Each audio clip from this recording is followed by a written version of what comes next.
hin phan bôi phạt tình là cô nôm dòng lên sinh sung mi đê ba băng ai xem cùng lê ra phát đi đầy dính ngày mùa xuân mai mùa nà đi cả ngày lụt nà thím thu lên cả đô lại đằng đi xa ung lên dòng lệ dân thì kỳ đi anh ba zingo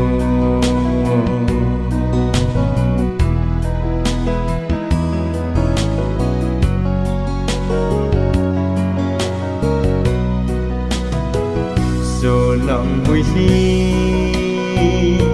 gần nung im lặng cả ngày xì lùng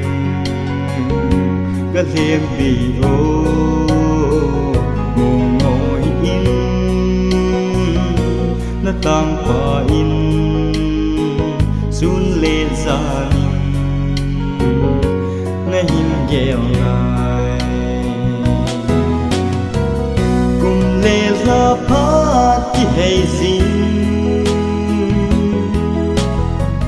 ngày mùa xuân mai mùa nà đi cả ngày lụt nà thím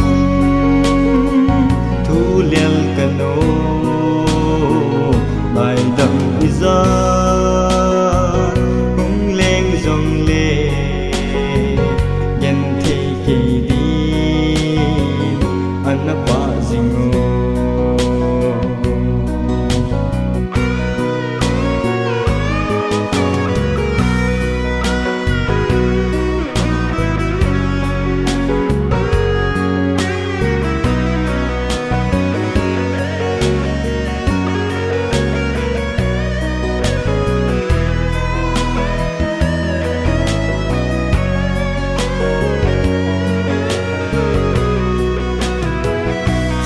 chọn thân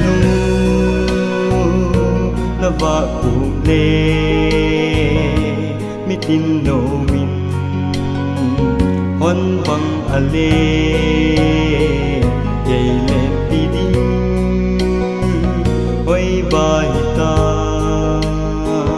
chẳng khát cụ băng cái hình khổ hề